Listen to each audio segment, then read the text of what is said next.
We've got Republican Kentucky Congressman and ranking member of the House Oversight Committee, James Comer. Congressman, thank you so much for being with us. And I'd like to start where Leland and the Congresswoman left off with some 2020 politics and some Fox News polls. And we saw a little bit of a change in tone, shall we call it, a little bit of a change from President Trump in terms of how he's responding to the coronavirus pandemic this week.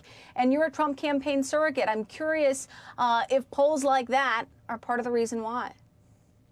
Well, I think I will agree for once with Congresswoman Dingell.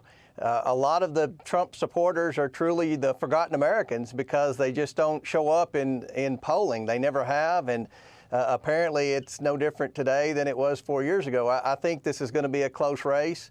Certainly the president has always taken COVID-19 very seriously.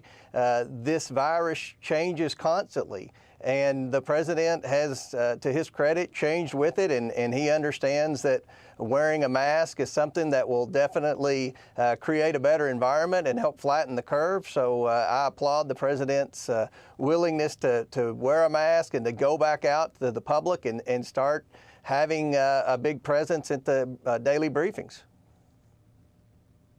I understand that there are a lot of people who understandably would question polling after what happened in 2016, but a lot of these polls show a pretty big gap between Joe Biden and the president. And I get the argument that there is the silent Trump voter, but are there enough silent Trump voters to make up the deficit that we're seeing in so many of these polls?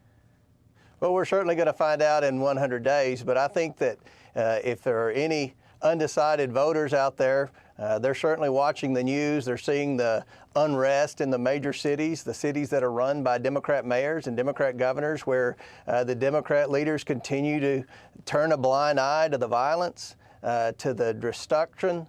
They are not taking the side of the law and order. They've turned their back on the police. And the president is serious about law and order. He's made it clear that if the locals and the state law enforcement refuse to go in and restore order and stop violent criminals from destroying federal property, he's going to go in with a federal presence. And I think that most Americans are concerned about their safety. They're concerned about the safety and well-being for their children and grandchildren. They see the difference in the mindset with respect to the rule of law between Democrats and Republicans. And I think over the next 100 days, undecided voters are going to be focused on who is the best person to lead our country through these challenging times of unrest and a challenging economy. And I think they're going to go with Donald Trump in the very end.